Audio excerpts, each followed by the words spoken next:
Reddick on the bottom. Reddick, Elliott. The help's on the outside. Here comes Chase Elliott. Can it be? Yes, Chase Elliott.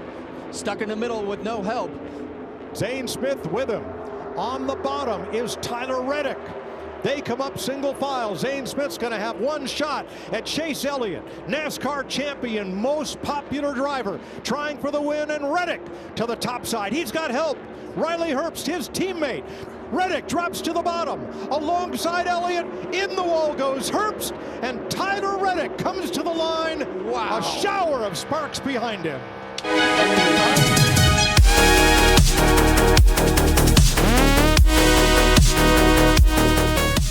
NASCAR fought off climate change to run the Daytona 500. F1 began testing, and Indycar is still on vacation. All this and more next on the Pit and Paddock Racing Show. Welcome back to the Pit and Paddock Racing Show for our inaugural 2026 episode. We'll jump right into NASCAR, since that's all there is. NASCAR went to Daytona. NASCAR did. Why do they have do every year? Why do they have the Super Bowl first?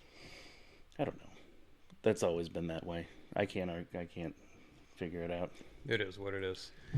But before that, NASCAR had a test day, also known as the Clash, which was delayed after climate change caused a blizzard. Goddamn climate change. South Carolina? Where was that thing at? North Carolina? Oh, what was north? Yeah. Oh, okay. Climate change. Well, we started off with 50 miles of good short track racing. Then about halfway through, we got a mess of wet tires on rain, sleet, ice, snow, all sorts of disaster. Not great for testing. But congrats to Ryan Preece, who got his first win in a race that doesn't really matter. And congrats on being the slowest NASCAR race ever with an average speed of 21 miles an hour. They should have just kept the original date and raced on snowmobiles. I would have paid money to watch that. Don't they have the ice tires with the spikes on them? That would have been fun. That would work too. I would really pay money to see NASCAR drivers on snowmobiles racing around that track. We'd have a lot more Brad Keselowski type injuries, I think. Well, anyways, on to the important race, Daytona. Most importantly at Daytona, Fox got rid of those stupid cartoon character graphics that they had for the past 10 years. They figured out how to make Austin Dillon look even more dorky. God, some of those were bad. Yeah. Bart Simpson. He was the Grand Marshal of the race? He was. Just the guy in a suit. Oh, wait, no, that was the real Bart Simpson. I'm sorry. That's what he looks like when he's not inside the television? Yeah. Well, Kyle Busch started off on the pole. That's a good way to start the season. I felt like the Kyle Busch pole was foreshadowing of an even bigger Kyle Busch crash later on. Well, you assume that just because that's what happens. That's what I was expecting. Chase Elliott and Joey Logano started off the weekend by winning the duels on Thursday. Good for them. They still do that? Yeah. It's just a way to sneak in more racing and sell more tickets, right? Yes. Okay. It's a little effective teaser for the big race. It's like the hors d'oeuvre of racing. Yeah. Kyle Busch and Joey Logano took the lead early on. Fords were sticking together. And they even got Zane Smith a stage win. Who? Yeah, Zane Smith. Superstar Ford driver Zane Smith. How many races has he won? Oh, in Cup? Nearly 0. Ah. Lap 85, Rookie of the Year Connor Zilic gets a little bit squirrely and starts a big one. Takes out Chase Briscoe, Austin Dillon, Little Ty Gibbs. Not a good start for his season. And Ross Chastain. Connor Zilic is already the Rookie of the Year, by the way, because there's no other rookies. Oh, yes. He's the rookie? Just by being in the race, he has now the Rookie of the Year. Wait, who? Did I see Algiers? He was in the race. He was running for Dale Jr.'s one-off team. I was going to say, who let him in the Cup race? Well, turns out it was a bad idea to put him in the Cup race. That was lap 123 when Denny went to go high on him, and he just decided he was going to cut that off a little too late. You can't do that on restrictor plate tracks. Going for first place, just in front of the entire field. Everyone goes spinning. That would taken out Bowman and Byron, Gilligan, Cindric, little Ty Gibbs again, Blaney, Larson, SVG. I don't know, everybody. I'm sure SVG was had a real shot at the drafting track win. He was doing good. Bubba squeaks through the wreck from 20th to take the stage win under caution. They brought back the McDonald's Bloody Bones car again. Oh, was that the one he had? Yeah, it's got French fries with ketchup, but it just looks like something that would be censored 20 years ago. Oh, the murder French fries. Yeah, yes, that's it. Murder fries. Then we move on to the worst stage of all, stage 3, where a majority is the cars running 3 wide, running around at 60% throttle, some kind of parade. They're foreshadowing the new Formula One cars. Yeah. Gee, we get a whole season of that in F1. What happens if I go out front and just go full throttle and take off away from everybody? Then you get in front of everyone. I don't know. That's what I would do. Yeah. The only interesting part of that was when they all pit at different times, and then you've got guys at full speed catching up to people who just got out of the pits and deciding how to get by them without causing a massive accident. That was interesting, but yeah, that fuel-saving stuff is kind of boring. Then we get into interesting stuff about 15 laps to go. The final round of pit stops. Reddick and the RFK cars come out leading. 9 to go. That's when Hamlin and Bell get into the wall. A bad push by the 6-7 car. That's a reference to the kids. Oh, yeah. Oh, they're not doing that anymore. Oh, that's gone? No, I went to McDonald's and I was order number 607 and nobody cheered. Oh, shoot. It's over. I'll cut that then. Yeah. It's not good anymore. We got 5 laps to go. Green flag. Michael McDowell's leading. They let him in the race? He was in the back the whole time, and that's just 5 to go. He shows up. That is the strategy. Did not pit during the last stage. He went 160 miles. So he ended up out front with his teammate. But they crashed each other. Do you need good tires on a drafting track? No, not really. It'll help a bit, but... It's like Monaco, yeah. Right? Who cares how bad your tires are if you're in the lead? Nobody's getting past you. You just have to hold the gas down and throw blocks. I could do that. Comes 1 to go. Eric Jones wrecks half the field right in front of him. Riley Herbst pushes Tyler Reddick by Chase Elliott, who's leading, and then wrecks the entire field behind him again. Poor Hocevar. Always the bridesmaid. Yeah. Chase Elliott gets past. Tyler Reddick goes right by him at the end. So Reddick wins. Apparently, you only have to be this tall to win the NASCAR race. Yeah. That's, it was the white flag. You got Hocevar and McDowell who got wrecked, which, they were in a good spot. The 2 teammates for the last lap. Nope. Well, the people got what they wanted. A lot of big crashes. It was an exciting last couple of laps after an extended bathroom break period earlier in the stage. And Kyle Busch? The Kyle Busch crash of the race? Yeah. No. He stayed in? I think he finished 15th. No incidents. Maybe he's turning over a new leaf. He's not going to crash out every race this year. There's always next week. Yeah. We'll see how it goes. He's 100% so far, though. Good for him. 1 of 1. Just stop there. Shut it down. The NASCAR O'Reilly Auto Parts Series, which raced Saturday, is a ridiculous name. So we will still refer to it as the Busch Series. I was trying to come up with an alternate name, and the best thing I could come up with was Leprechaun, because it's O'Reilly. That's all. They're both still too long. Yeah. Busch. It's the Busch. It'll always be the Busch Series. Well, in the Busch Series, Austin Hill won his 50th straight drafting track race because No one tries to pass him. He just gets out front and he leads. For the love of God, stop pushing him to the lead, everybody. Just stop doing it. He's going to win every time. You watched the ARCA race? I did watch the ARCA race and the truck race. The truck race had Cletus, Travis Pastrana, and Tony Stewart. And by, lap 6, I think, Cletus spun himself out right out of the race and wrecked. Good job, Cletus. And then, like, lap 25, Tony Stewart was crashed and out of the race, and I was suddenly less interested.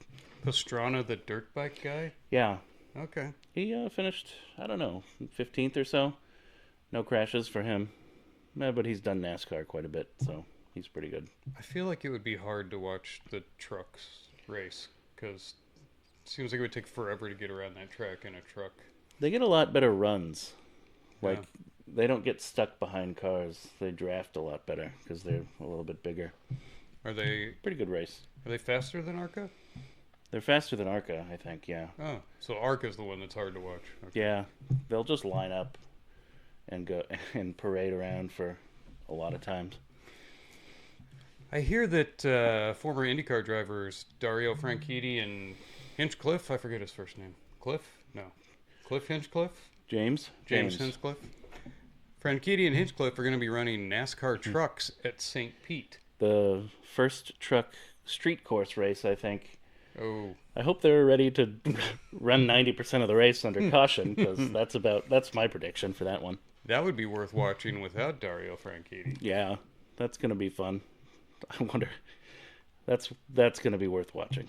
I saw Dario's media pick. He has aged quite a lot. I'm a little nervous about putting Dario in a big truck. Yeah, he'll be fine. Yeah. That's what the trucks are for. Rookies and old people. What? Oh, true. What did you like paint jobs this year? Everybody's got an all new paint job, right? Except Bubba and Kyle Busch. My favorite paint at Daytona was Michael McDowell's Bald Eagle, Screaming Bald Eagle paint scheme. I think it was a casino or something, but I don't know, big bald eagle on the hood. It was pretty cool.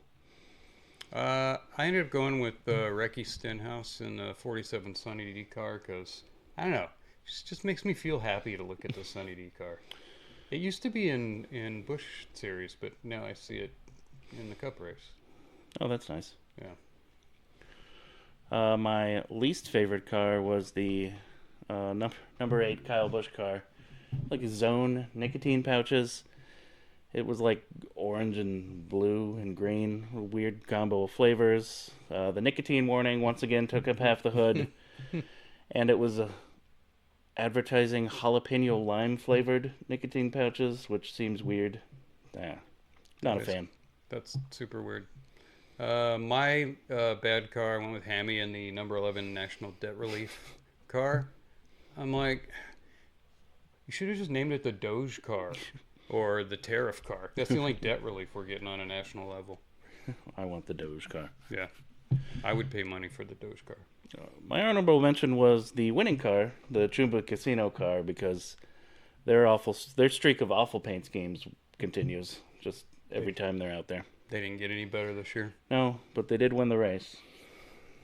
They should let AI design the paint scheme. Can't get worse. No, not really. Coming up next for NASCAR is we're heading to Atlanta for the more restrictor plate racing 500. Because Daytona's so good, you want to follow it up with more restrictor plates? Hopefully less fuel saving. A lot happened in NASCAR while we were out on the winter break. What do we hear about the lawsuit? Well, NASCORT is over. They settled their lawsuit with 23XI. I'm just going to call them that. It's more fun. And Front Row. They ended up, we're like halfway through the trial. One morning they just decided to settle after NASCAR was getting beat handedly. We're going to get permanent charters for the teams. Teams are going to get more TV money. And a massive undisclosed payout to 2311 and Front Row, which I'm sure we'll never find out what that is, but Michael Jordan seemed happy. Put it down with the why did Ferrari have to change their engine 2 formulas ago that was never disclosed. Yes. You'll never know. NASCAR must have thought they were going to lose and spend gobs of money on, or just have a judgment against them that cost them way too much.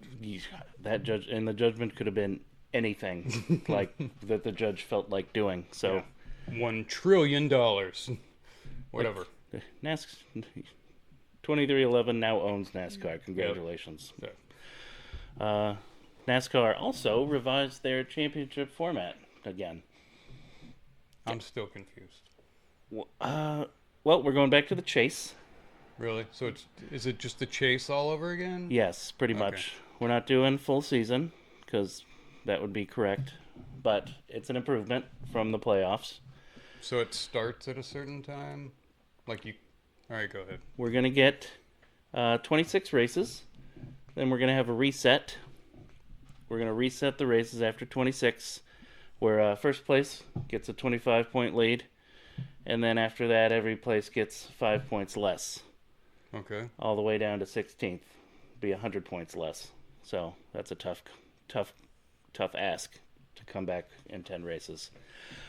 A win goes from 40 to 55 points, so that's nice. You get a little more points for a win. All right. There's no more win and you're in. You could probably explain to someone how it works before they fall asleep. Normally. Are you asleep? And I don't have to hear about playoff waivers ever again? Oh, God. No. Was that like 3 weeks of Kyle Larson playoff waiver talk? The media? Jesus Christ. I don't know. Maybe we could talk about who's leading the standings during the playoffs every week rather than like who are the worst 3 drivers left in the playoffs every week, which we seem to do last 10 years. How did they get into the playoffs? Yeah. How did? And then also thoughts and prayers to Austin Dillon that one Richmond win isn't going to cut it this year. You can't be 38th in points and then win a race at Richmond this time and just get into the playoffs. For a round. Yeah. Well, you made it in the first round. Steve Phelps resigned as the NASCAR commissioner also over the offseason. NASCAR had a commissioner? Yeah. Not anymore. Oh. What did he do? Commissioned? Okay. He called Richard Childress a stupid redneck in an email. Did he get punched by Childress? No, that was... Who said hold my watch? That was the Kyle Busch... Oh, yeah, okay. Fight. Well, not really a fight. This is years ago. Did Childress threaten to punch him at some point? Probably privately. Also, no more Roval at Charlotte. That's apparently gone. Back to the Oval. Yeah. NASCAR's continued campaign against SVG. He won too many road courses. We're getting rid of that. I like the Roval. That was an interesting course, but it had its time. I'd rather go to like a real road course than the Roval. The Roval. Well, Indy's road course is kind of a Roval. Yeah. They did that for a while too. So is Daytona. 24 hours of Daytona is kind of a Roval. They should put a stock car class in the 24 hours of Daytona. That'd be interesting. Yeah. Like the Challenger and Dakar. Yeah. Also NASCAR driver Brian Vickers was outed with the Epstein files, so that was interesting. I did not see that one coming. Bit of a surprise. I saw NASCAR mentioned more times than I expected in there. Wow. Yeah. What? Why did NASCAR? Why were they hooked up with Epstein? It was his ex-wife was one of the I don't know, one of the runners of the thing or something was. Oh, not one of the girls that got taken over there? Oh. No, not... He's much worse than that. Much worse. Vickers' ex-wife, was helping obtain girls for the Epstein I believe so. Oh. Like Giswell level? I think under her. Lieutenant of Giswell. Something like that. I didn't know they had such an organization built up. I believe that's the case. Oh, well. That's not a direct quote. Did Vickers go on the Lolita Express? That's the question we all want to know. It was never mentioned anywhere. Maybe he just went to the New Mexico place. Oh, with Reed Hoffman? Yeah. So the Dakar 2026 is over. And I'm sad. That's always a good start to motorsport season, the Dakar rally. It's like the holidays are over and all the happy times are gone, but you have Dakar. Just settle in every night, watch the Dakar recap. I miss having Lee Doofy, call the race, though. And now we get some people I've never heard of. It's the, world feed version of, whatever. But, it was another win for Nasser in a Dacia. What the hell is a Dacia? It's a car made in a former Soviet bloc country, Romania. Not available in the U.S. I looked. How the hell are they leading? Whatever. Yeah. When Ford Raptor finished 2-3? Yeah. Ekstrom and Nanny Roma. Not Carlos. I'll lose to the Dacia. How does a Dacia come in? I think it's their first year. Boom, That's come pretty in, impressive. win. You just got to get Nasser Al-Attiyah to be your driver. He does have a good record. He's right up there with Petter Hansel. The USA's Ricky Brayback blew the bike win on the last day. Lost by 2 seconds after missing a waypoint and handed the win to Benavidez. Ouch. Just, was he minutes away from the finish and missed the Yeah. last checkpoint or something and Yeah, made some kind of wrong turn. had to turn around? Yeah, instead of following his map, he followed some other cars or something and went the wrong way and lost by 2 seconds. That sucks. Could have had his third Dakar. Good job. All I know is that my favorite category, the big trucks, was not won by I Am de Groot. That's my favorite driver name is I Am de Groot. I Am de Groot is the one I was rooting for. Instead, it went to some other tall white dudes from some northern country. I don't even know who it is. I don't care. It wasn't de Groot. I always think it would be weird in the trucks because they're always packed in 3 wide. Everyone's sitting uncomfortably during the entire drive. Yeah. All 3 of them next to each other. Scoot over. Stop. Get your arm out of my lap. Mom. Are we there yet? The Challenger win went to Navarro. I did not know who that was. It was a little confusing. Yeah, because they have side-by-sides, challengers, and the stock category all kind of lumped into a group. Yeah, it was like a group and a subgroup. Yeah. And the way they covered it, it was difficult to pick them apart, who they were covering at the time, the way they aired the show. So it was tough to follow with those groups. I had to look it up to see that the challenger group was they're like side-by-sides that are boost, a little bigger, a little faster, factory. They're more like prototype side-by-sides, the challenger. But yeah, that wasn't explained well by the French. No. Daniel Schroeder seemed to be a little upset with himself on the... it wasn't even the first stage. Was it the pre-stage? Yes. He rolled. He destroyed his car. He's the guy that yelled, "Why am I so effing stupid?" Man, just a massive breakdown on camera. Just before it even starts. I like how his navigator's like, "Watch out for the rock," and then he drove right over the rock and rolled his car. Why am I... Well, you're not wrong about being pretty stupid, but... Yeah, that was one of the highlights of the Dakar. You get a lot of stupid people moments in Dakar.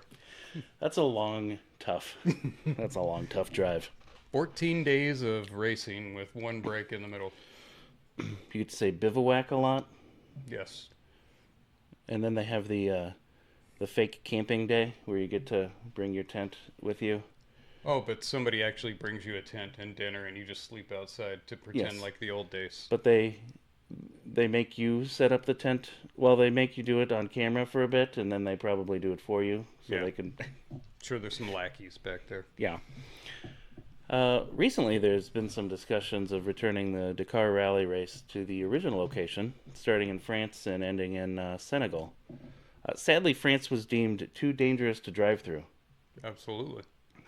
They went through West Paris. It would be like Death Race 2000. Rough.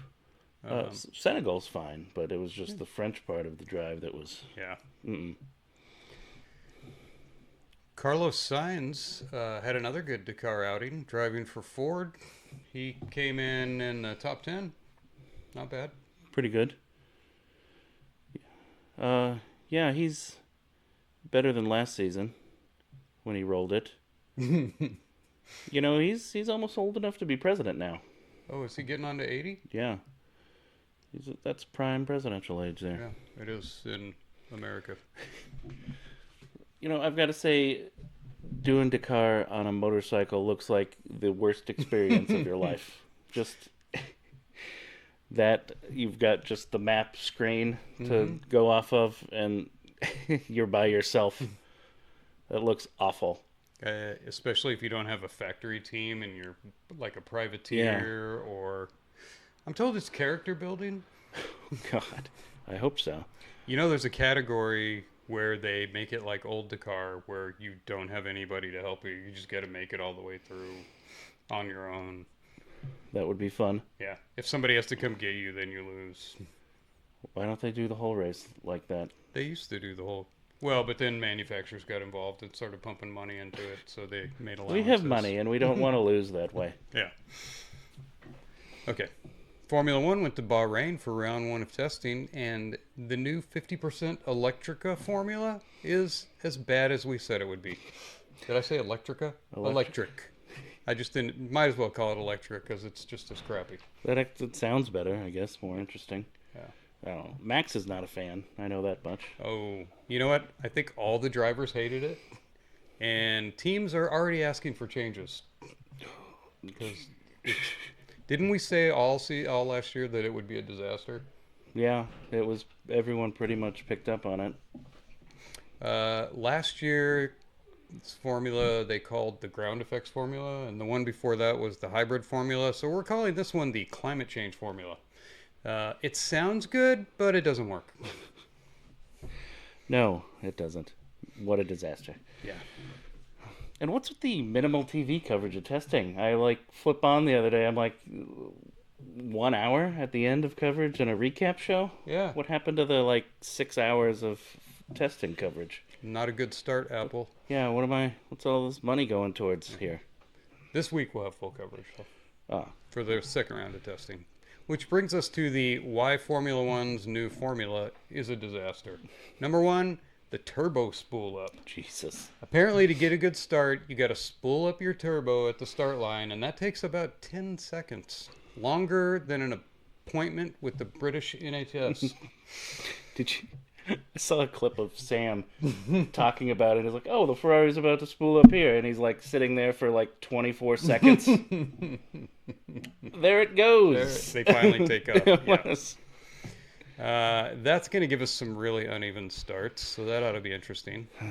The second bad point is the lift and coast at turns. Apparently, you need battery power, but there's not enough, so you have to lift before the turns to harvest electricity so you can have more power on the straight. So you're going to get closing speeds from the guy who isn't lifting and coasting, but coming up behind the guy who is lifting and coasting, and you're going to have some spectacular crashes. Yeah, we're all on different energy savings on different parts of our lap, so that's going to be a mess. Yeah.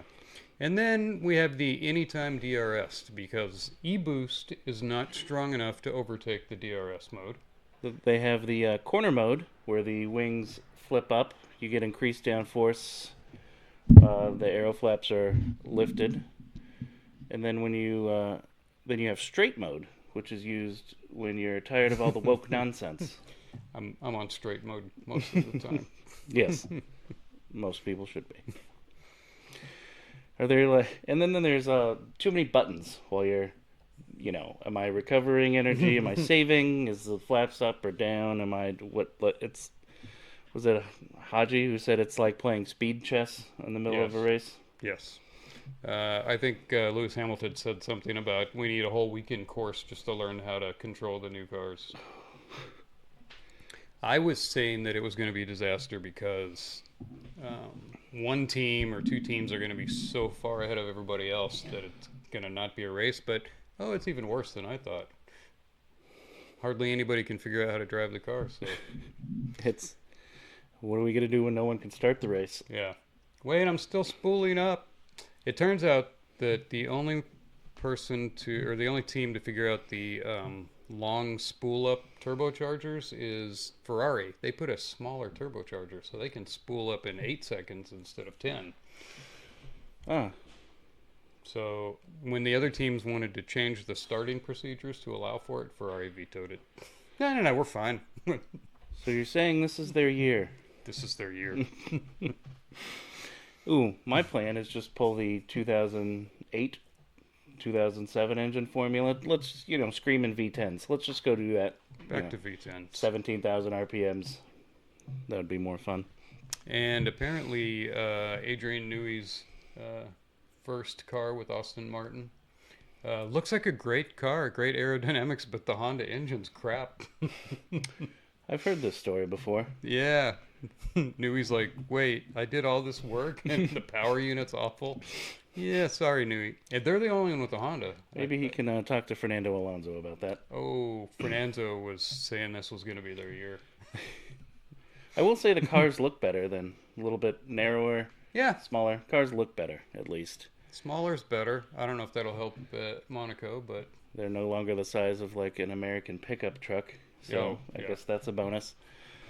Cadillac F1 has announced their new $50 million title sponsor for their first season. The team's full name will be the Minnesota Quality Learning Center and Daycare Cadillac Racing Team. oh, where'd they get that money? The taxpayers. Oh, Big. okay. Those Minnesota Learning Centers have a lot of extra money to spend. Yeah, they should be able to afford a Formula One team. Might pick up a second. Who knows? Yeah. They like the RBs. Formula One driver Sergio Perez confirmed what we knew all along. The Red Bull car is designed for Max, and the car number 2 is not designed for anyone else. It's all for Max, and if you're not Max, too bad.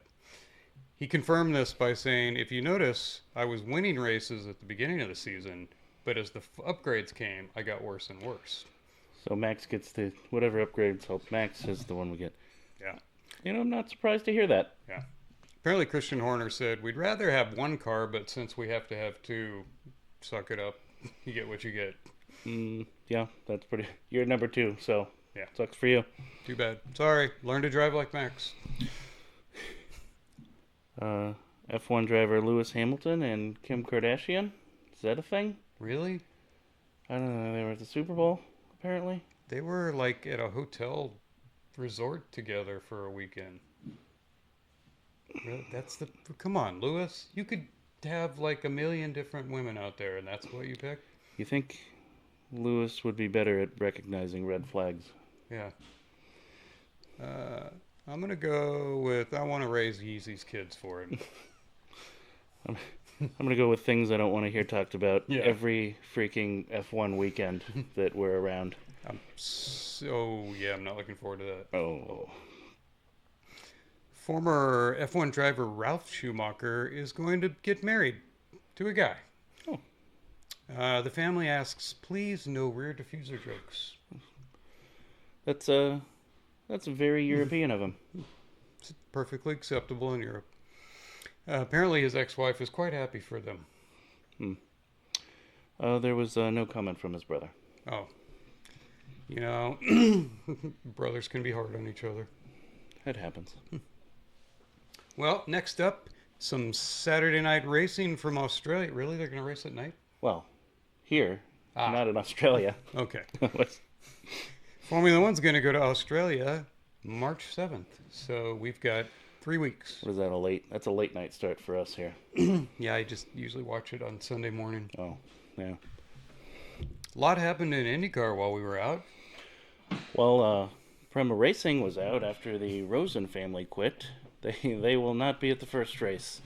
Planning a delayed start to 2026. Yeah, that's what you do in politics. I'm not quitting. We're suspending the campaign. You never admit that you're quitting. Oh, well then you can't use your campaign cash for things, I think is how that works. Oh, good point. Yeah. So who were the drivers for Prema? Well, they had Schwartzman and Callum Idiot. Or the two. Idio. Idio. Grosjean's was their reserve driver, so too bad. Well, luckily he finally found a new job. I wonder why the team. Well, number one, why did the family leave? Well, And apparently the Roberts family, I forget who they are, but they've been Prima Racing forever. yeah, F2 teams and Yeah. sports car teams. Why spend all this money to jump into a 2-car IndyCar team for one year and then, well, let's get out of here. That's enough. Something happened, and we haven't heard the whole story yet. Maybe someone caught their massive gun running empire and brought it down. I don't know. Honestly, I thought it was Premier Racing this whole time, and Will Buxom was just pronouncing it like a European. Maybe that's true. It really is Prima. I don't know what that means. Well, the Indy Light Series is going to have its first Polish driver. Really? How many Polacks does it take to drive an IndyCar? 3. 1 holds the wheel, and 2 to turn the racetrack. You need Chuck Norris for that. Dale Coyne is planning to announce their drivers during the St. Pete race, but there was testing, so they had to announce that it's Roman Grosjean's. God, they wait so long every year to announce their driver. Well, you know what? Nobody's waiting with anticipation. Dale Coyne. No. And then they go to a test, and you're like, hey, there's Grosjean at the test. Shh. Is that going to be your driver, maybe? Oh, well. No. Better than being a reserve driver for Prima. Alex Palou lost his lawsuit to McLaren. He owes about $12 million in damages. What damages do you get by going to another team? Like what? I think because they paid him some money and costs for testing and other things. So he needs to win 3 or 4 more championships to get that paid off, I guess. I'm saying there's going to be an appeal on that one. Oh, most likely. There's always an appeal. We've got another 12 years of that. I don't think there's going to be a settlement like in NASCAR. I would say I'll give you 1.2, or we can just appeal for the next dozen years. In Indy 500 news, the Wiener 500 will be broadcast live on Fox this year during Carb Day at Indy. A title sponsor has also been announced. The race will be called the Democrat National Committee 500. Appropriate. Yeah, that's very appropriate. You know, the Wiener 500 is actually more exciting than the middle section of the Indy 500. That's true. When they get into fuel-saving mode for that one, too. Yeah. Former Penske Racing president Tim Cindric is back at Penske only 8 months after the cheating scandal that cost him his job. His new role will be head of Penske Rule Evasion Division. That seems familiar. Yeah, could do that. He's pretty good at that. He's got a lot of experience. The European FIA announced a revised super license points allocations for IndyCar the same day that Colton Herta began his F2 career because he didn't have enough super license points to race in F1. Granted, he was racing for Andretti, who the FIA hates for some reason. Yeah, Andretti sells the team and everything's fine now. Herta's going, wait, what? I just gave up my ride and now what? I didn't need to do this? They weren't going to put him in Cadillac the first year anyway. This is the shakedown year. He needs to get some seat time. The shakeout year or the shakedown year? Shakedown? Yeah. Shakeout? Whatever you want it to be. In the biggest news of 2026, IndyCar is going to Washington, D.C. for the America 250, and they will street race around the National Mall. Trump invoked the little-used 28th Amendment, which allows the president to change the IndyCar schedule however he chooses.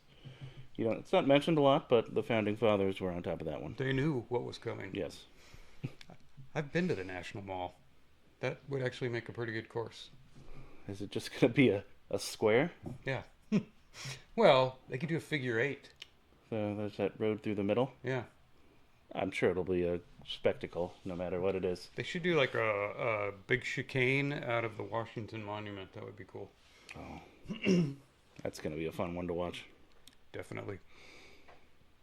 The new Indycar motor was announced. They're going to go from a 2.2 liter turbo to a 2.4 liter double turbo. Ooh, double turbo. It's like Apple got to name the new engine.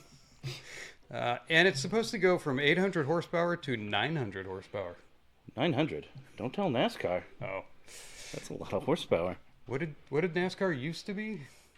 900 plus. And they went down to like 6 something. Ugh, gross. Yeah. The new engine will be here in 2028, so don't get too excited. Oh. And that'll be eventually pushed back to 2030, probably. Yeah, like the hybrid. I don't know if they're keeping the hybrid system. I wonder if they're going to wait on that too. It depends on what the manufacturers want, I guess.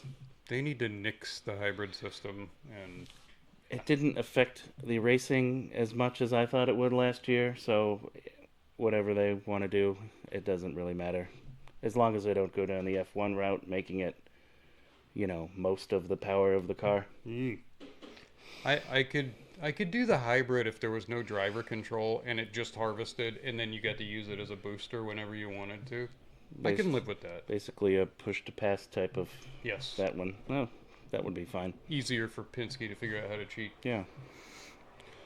IndyCar announces members of a new independent officiating board. And coincidentally, all of them now own a Penske car dealership. Oh, yeah. Weird how that worked out.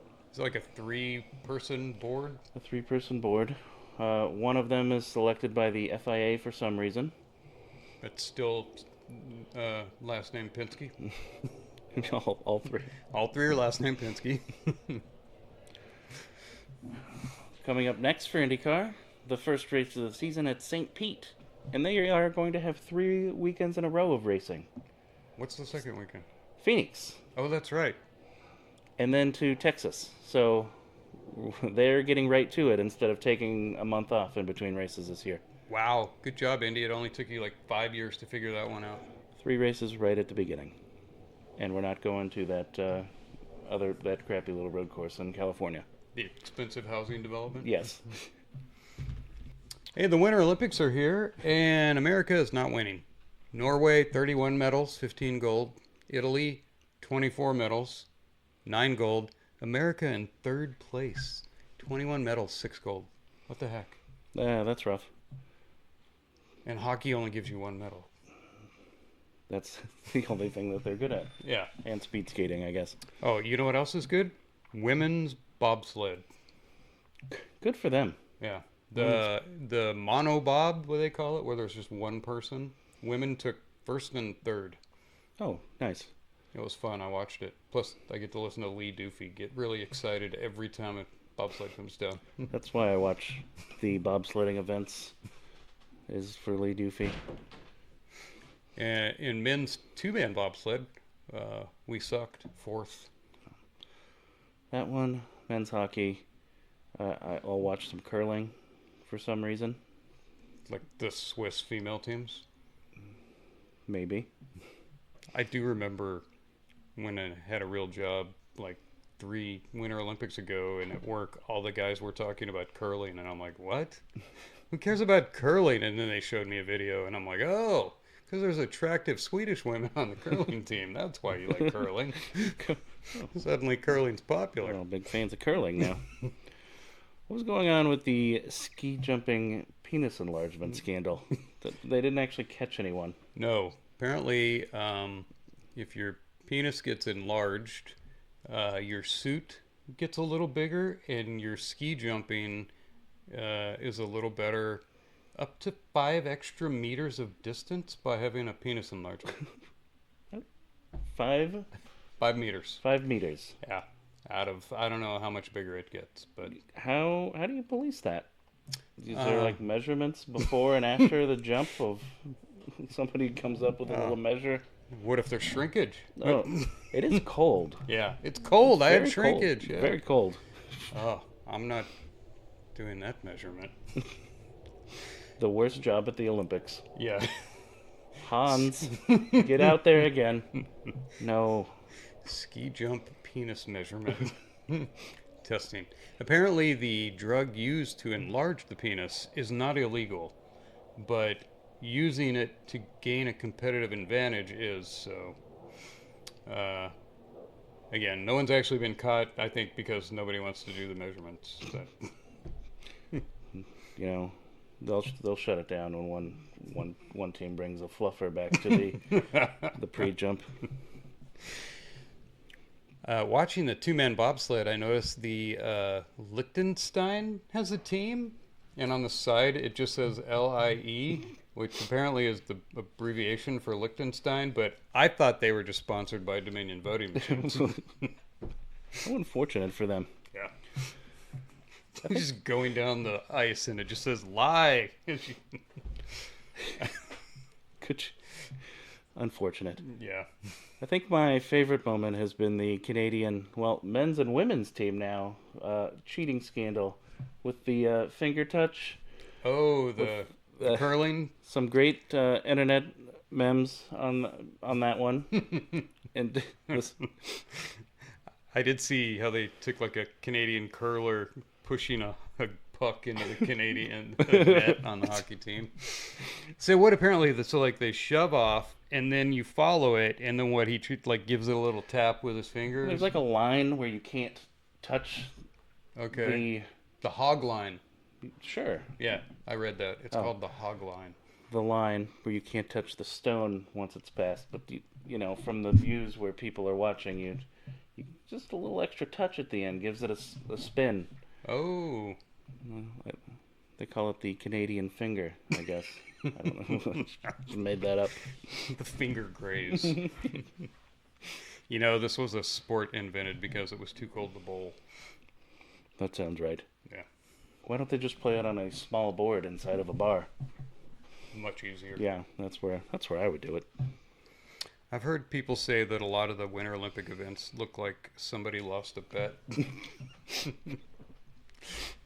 Okay, if you lose, you have to ride this barrel down the side of a mountain. Okay. The biathlon. Yeah. Shooting and skiing. You know what? That's the only event where you have guns, right? The biathlon? Yeah, in the Winter Olympics. They should add guns to half the event, just randomly. They should do it on the marathon. It'd be like an inner city run. Running Man? Yeah. A lot of other stuff happened while we were out on winter break. I learned that IROC still exists, which I did not know, but apparently now it's called the International Retirement of Champions. They just have all the old cars and all the old drivers. Yeah, it's not like the old days when you had drivers from 3 different race series that could actually win. No. Yeah, they ruined it because they all just followed NASCAR around at the end. Yeah. Did they ever have road course IROC, or was it always oval? They used to. In the early days, they would have road courses, and then it just started following NASCAR around, so they did ovals. That's no fun. If they went to Charlotte, they could have a road course. Yeah. Yeah, too late now. The Rolex 24 was over the break. Caddy started first on the pole, but they were disqualified. What were they disqualified for? I saw that. Like a technical violation? Yes. Oh, European. Working on Formula One stuff. And then we didn't have enough patience to get through the first turn. Just, 24 hours isn't long enough. We're going to gun it here in the first turn. That was literally the dumbest crash I've ever seen. All right, we got 24 hours here to go. I hope you can splice that back into the show, because that was the dumbest crash ever. Oh, and bad news for Sonny Hayes. His entire stint was under a 4-hour yellow flag for fog. Climate change? Yeah, more climate change. Oh. They did have the cool fireworks, though, still. I like the fireworks. Yeah. But Penske Porsche ended up dominating most of the race. Caddy made it interesting at the end. They caught back up to him, but no dice. Penske Porsche. They moved all their good people over to the F1 team. Yeah, they must have. NBC only had 2.5 hours of the race on actual television this year, and 2 hours of that were commercials. The rest of it was on Peacock. That was kind of disappointing. Which we no longer have. No. Actually, we have it again because I turned it on for the Olympics. Oh, yes. I had to find the race through Other means. I would have turned Peacock on earlier if I would have realized it was going to have the Olympics on it. I don't know. Yeah, NBC's not doing so hot. Maybe they should just let Fox or Apple broadcast the Daytona. At least put it on a cable channel for most of it. Something. Yeah. Put it on a channel nobody wants to pay for. Well, the Seattle Seahawks may have won the Super Bowl, but whoever didn't watch the game or the halftime show was the real winner this year. I actually, my wife asked me to go pick something up, and I'm like, yeah, I'll go, no problem. I don't want to watch any more of this snooze fest of the greatest game of the year. Air quotes. The crowd didn't seem very excited about it at all.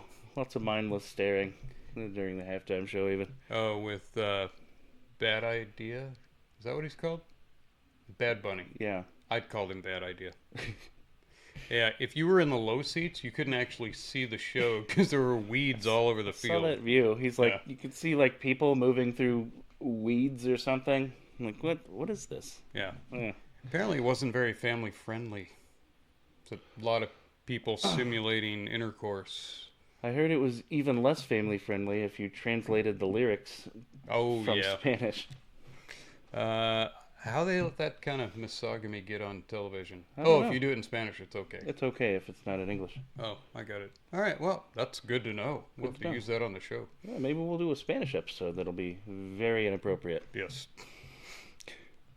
Could it be more inappropriate than the Janet Jackson halftime show with the, what was it, the garment malfunction? The wardrobe malfunction. Wardrobe. Oh, that fun term Yeah. that I had to hear about for the next years of my life. Didn't the guy reach up and like rip off half of her bra and then they called it a wardrobe malfunction? Yes. Okay. Was it like a Backstreet Boy or something like that? Who was that? Or was Oh, it- Justin Timberlake. Yeah. What? In Sync. Oh, yeah, just as bad. The Epstein files were released over the break. I'm sorry, the Clinton files were released, and Epstein appears in them multiple times. You know, the only person to rival Bill Clinton for number of visits to Epstein House of Debauchery was the Netflix CEO Reid Hoffman. Although Hoffman explained he was just doing research for a new TV series to be titled Love Island, Little St. James Edition. Ooh, I don't know if they needed that sequel. Yeah. That's... Yeah. Why is nobody screaming for Reid Hoffman's head on a pike? Oh, wait, because he donates hundreds of millions to the Democratic Party. Oh, well, that's okay then. You can get off if you can have a fake currency company, but you donated to the Democratic National Convention. It's okay. That's okay. That's it for this week's show. Tune in next week when we will have Atlanta, NASCAR, more Formula One testing, and nothing from IndyCar. Nope, not yet. But this is going to be our year.